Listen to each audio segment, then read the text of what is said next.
Okay, good morning. I just had an amazing workout at the gym, in this hotel. Now I'm going to enjoy some readings. Okay, freeing yourself, let go now or fall. The exploration of self is inextricably interwoven with the unfolding of one's life. The natural ups and downs of life can either generate personal growth or create personal fears. But 门关一下. Which of these dominates is completely dependent upon how we view change. Change can be viewed as either exciting or frightening. But regardless of how we view it, we must all face the fact that the change is the very nature of life. Change is the very nature of life. If you have a lot of fear, you won't like change. You'll try to create a world around you that is predictable, controllable, and definable. You'll try to create a world that doesn't stimulate your fears. Fear doesn't want to feel itself. It's actually afraid of itself. So you utilize the mind in an attempt to manipulate life for the purpose of not feeling fear. So you utilize the mind in an attempt to manipulate life for the purpose of not feeling fear. People don't understand that fear is a thing. It's just another object in the universe that you are capable of experiencing. You can do one of two things with fear. You can recognize that you have it and work to release it, or you can keep it or try to hide from it. Because people don't deal with fear objectively, they don't understand it. They end up keeping their fear and trying to prevent things from happening that would stimulate it. They go through life attempting to create safety and control by defining how they need life to be in order to be okay. This is how the world becomes frightening. This may not sound frightening. It may sound safe, but it's not. If you do this, the world truly becomes threatening. Life becomes a me against it situation. When you have fear, insecurity, or weakness inside of you, and you attempt to keep it from being stimulated, there will inevitably be events and changes in life that challenge your efforts because you resist these changes. You feel that you're struggling with life. You feel like this person is not behaving the way they should, and this event is not unfolding the way you want. You see situations that happened in the past as disturbing, and you see things down the road as potential problems. Your definitions of desirable and undesirable, as well as good and bad, all come about because you have defined how things need to be in order for you to be okay. We all know that we're doing this, but nobody questions it. We think we're supposed to figure out how life should be, and then make it that way. Only someone who looks deeper and questions why we need the events of life to be a particular way will question this assumption. How did we come up with the notion that life is not okay just the way it is, or that it won't be okay the way it will be? Who said that the way life naturally unfolds is not all right? The answer is fear says so. The part of you inside that's not okay with itself can't face the natural unfolding of life because it's not under your control. If life unfolds in a way that stimulates your inner problems, then by definition, it's not okay. It's really very simple. That which doesn't disturb you is okay, and that which does disturb you is not.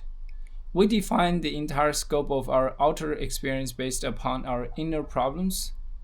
We define the entire scope of our outer experience based upon our inner problems.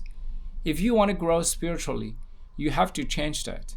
If you're defining creation based upon the most messed up part of your being, what do you expect creation to look like? It's going to look like a frightful mess. As you grow spiritually, you will realize that your attempts to protect yourself from your problems actually create more problems. If you attempt to arrange people, places, and things so they don't disturb you, it will begin to feel like life is against you. You will feel that life is a struggle and that every day is heavy because you have to control and fight with everything. There will be competition, jealousy, and fear. You will feel that anyone at any moment could cause you disturbance. All they have to do is say or do one thing, and then the next thing you know, there's disturbance inside of you. That makes life a threat. That's why you have to worry so much. That's why you have all these dialogues going on inside your mind. You are either trying to figure out how to keep things from happening, or you're trying to figure out what to do because they did happen. You are fighting with creation, and that's what makes creation itself the most frightening thing in your life. The alternative is to decide not to fight with life. You realize and accept that life is not under your control. Life is continuously changing, and if you're trying to control it, you'll never be able to fully live it. Instead of living life, you'll be afraid of life. But once you've decided not to fight with life, you'll have to face the fear that was causing you to fight. Fortunately, you don't have to keep this fear inside of you. There is such a thing as a life without fear. In order to relate to this possibility, we must first have a deeper understanding of fear itself. When you have fear inside of you, the events of life invariably stimulate it. Like a rock thrown into water, the world with its continuous changes creates ripples in whatever is held within you. There's nothing wrong with that. Life creates situations that push you to your edges, all with the effect of removing what is blocked inside of you. That which is blocked and buried within you forms the root of fear. Fear is caused by blockages in the flow of your energy. When your energy is blocked, it cannot come up and feed your heart.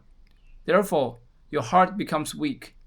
When your heart is weak, it becomes susceptible to lower vibrations. And one of the lowest of all vibrations is fear. Fear is the cause of every problem. It's the root of all prejudices and negative emotions of anger, jealousy, and possessiveness.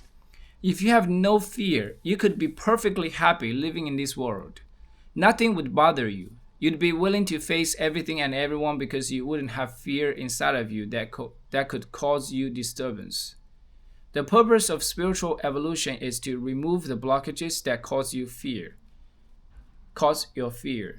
The alternative is to protect your blockages so that you don't have to feel fear.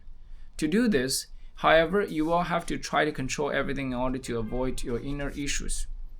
It's hard to understand how we decided that avoiding our inner issues is an intelligent thing to do. But everybody's doing it. Everyone is saying, I will do every single thing I can to keep my stuff. If you say anything that disturbs me, I will defend myself. I'll yell at you and make you take it back. If you cause any disturbance inside of me, I will make you so sorry. This is another reminder for me. I do feel disturbance. I do get taken away by my, stimulated emotions and just reacted compulsively sometimes, especially with the closed one. And now I just, got reminded, calm down, take a moment, relax. It's okay to feel the disturbance. Let it go. You don't have to react from that place. You don't have to react to fear. Yeah. You don't need to destroy everything with only one single, suppressed emotion, whatever that might be. I understand what I'm saying, but I might definitely be able to just explain it better. Okay, so I think this is a great reading session. I'm going to get some breakfast with my mom. Thanks for reading again. Michael A. Singer. Shout out to Michael. All right, bye-bye.